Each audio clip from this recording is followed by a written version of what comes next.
Hey YouTubers, it's just me, one little rider. I'm here with my cool tablet, and because I took some notes, I wanted to talk about just a couple lessons, things I learned just in using these GoPros here recently. They're already hooked up, ready to go for a ride. Hero 4 black and Hero 7 silver. We'll talk more about them in a minute. And I'll probably get a Hero 8 Black coming up pretty quick here. And for a guy like me that's just going to be snowboard vlogging or moto vlogging, that should give me three cameras. I can get all different kinds of angles. One on a tripod, one on my head, one on the body, one on my handlebars of the bike, one on my helmet. If I wear one, that's why I wear one. One maybe looking backwards. I don't know. The point being that should be more than enough to cover stabilized and non-stabilized video. They all do 4K. And once again, that's something I'll talk about. But lessons learned just since I've been messing around with them.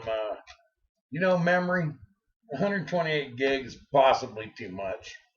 32 gigs seems like it ain't quite enough. I got a 32 in the silver, and it can fill it up, or in the Hero 4. You can fill it up pretty quick. So maybe 64 is good. I don't know. They're getting so cheap. You can put 128 gig in everything nowadays, almost for a few extra bucks. And that wouldn't be so bad. You're never going to run out of memory, and or at least while it's working and while you got batteries, which is the real limiting factor then.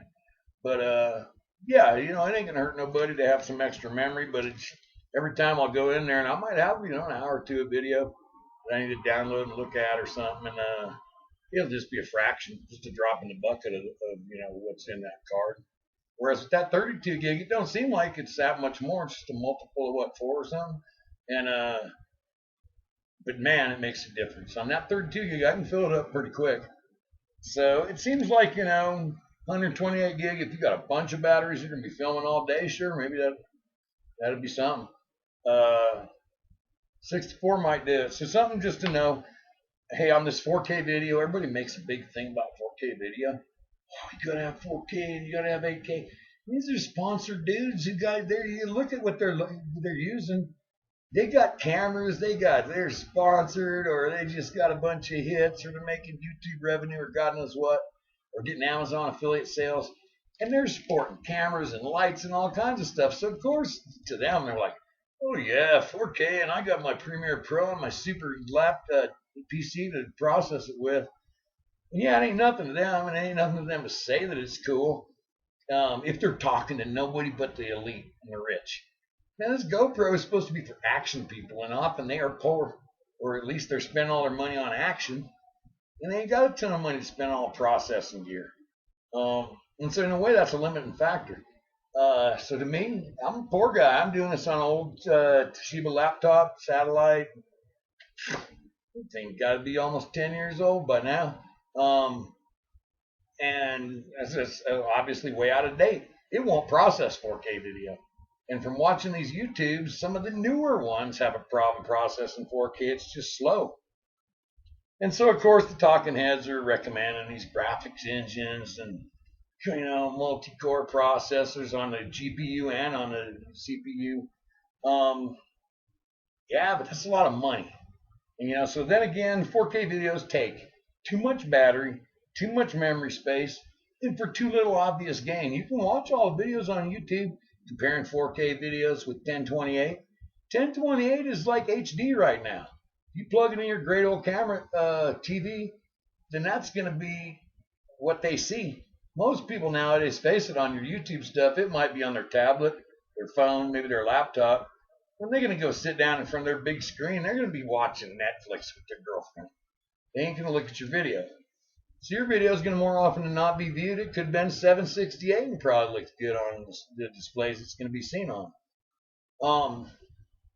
Or maybe not. I'm just an old guy. I don't know how you young guys are rocking. Maybe you got 70, 80, 94-inch monitors hanging everywhere, and the first thing you do is get home and plug your iPhone into it and sit down with your girlfriend and then watch some videos while you're playing Game Boy or something. I don't know. But there is some shortcomings. I mean, there's a limited benefit of 4K. It takes a lot of extra processing time and processing power for not a super obvious, visual benefit. 4K video is much harder to edit. Now, obviously, it's just more files. There's more information, more things that need to be done. They talk about post processing, like, oh yeah, post.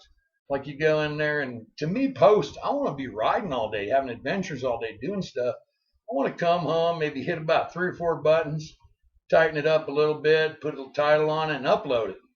And I don't care if it takes a while to upload. I could be sleeping then, but I don't want to be sitting there at the end of an adventure day, which is why GoPros. Geeking out on. I mean, I like that stuff too. I was an engineer. I was a techno head, and but I don't know if I got time or if it fits my lifestyle right now. And so, yeah, just bear that in mind. This 4K thing it just sucks down your batteries. It's everything. Your battery life is shorter. Your editing time is much higher. Your needs for support equipment like computers is higher.